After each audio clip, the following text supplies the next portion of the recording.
নমস্কার বন্ধুরা, কেমন আছো সবাই? আশা করছি সবাই ভালো আছো, আমিও ভালো আছি।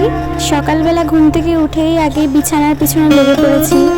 আসলে আমার ছেলে হওয়ার পর থেকে ঘরগুলো না একটু বেশি যেন নোংরা হয়ে থাকে, সব চারিদিকটায় কাপড় জামা তারপরে ন্যাকড়া টেকড়া থাকে, তো ওই জন্যই কিন্তু ঘরটা একটু বেশি এলোমেলো দেখায়। তো যেই জন্য কিন্তু আমি সকালবেলা ওকে ঘুম থেকে উঠিয়ে আমি একটু ওই ঘরে দিয়ে আসি মা বাবার কাছে, ততক্ষণ ওই ঘরে ও শুয়ে থাকে। আর সেই ফাঁকে কিন্তু আমি আমার ঘরটা পুরোটাই পরিষ্কার করি। আমার না ছোটোবেলা থেকে এই জিনিসটা একটা অভ্যাসে পরিণত হয়ে গেছে। কিছু হোক আর না হোক আমার বাড়ি ঘর পরিষ্কার লাগবে। আর সব থেকে বড় কথা হচ্ছে আমার সব থেকে বেশি বিছানাটা পরিষ্কার লাগবে। তা না হইলে আমার একদমই মনটা ভালো লাগবে না, ঠিক আছে? তো এই দিকে দেখো আমি বিছানা পরিষ্কার করে নিয়েছি, তার মধ্যে আমার মেজদা এসেছে।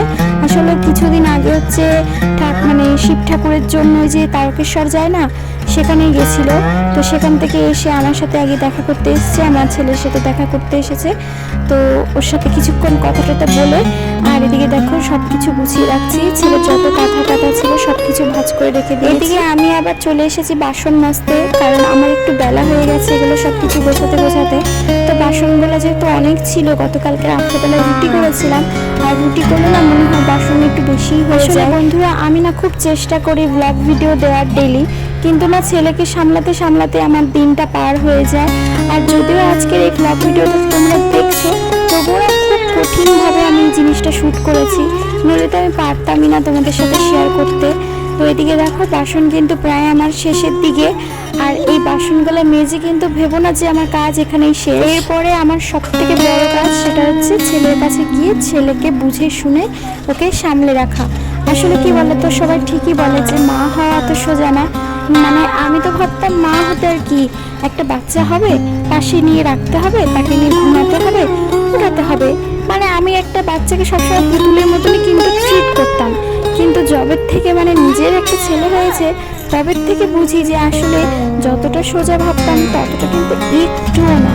তো দেখো ছেলের কাছে চলে এসেছি, আর এসেই দেখি যে ও একটুখানি বমি করেছে। আমি প্রথমে ভাবতাম বমি করাটা বোধহয় খারাপ, কিন্তু সবাই বলে যে না, যত বমি করবে বাচ্চারা একটু একটু করে ততই কিন্তু জিনিসটা ভালো। তো যাই হোক, আমার আর এই জিনিসটা নিয়ে টেনশন হয় না। তো মা বাবার জন্য এখানে চা বসেই কিন্তু চলে এসেছি ঘর ঝাড়। এদিকে যেহেতু বাবা সকালবেলা খেয়ে দিয়ে চলে যায় কাজে, তো ওইটুকুনের সময় যতক্ষণ বাড়ি থাকে ততটুকু সময় কিন্তু উনি শিবামের সাথেই থাকে, একটু কথা বলে, খেলা করে। তো আমি এই ফাঁকে কিন্তু ঘরটা ঝাড় দিয়ে নিচ্ছি। আসলে সত্যি কথা বলতে, যদি বাবা বাড়িতে না থাকতো তাহলে কিন্তু আমার এই শিবামকে সামলানোটা একটু বেশি কঠিন হয়ে যেত। আসলে সকালবেলার দিকটা বাবা একটু কোলে করে নিয়ে ওকে রাখে, আর সেই ফাঁকেই কিন্তু ঝটপট করে আমি ঘরটা গুছিয়ে নিই।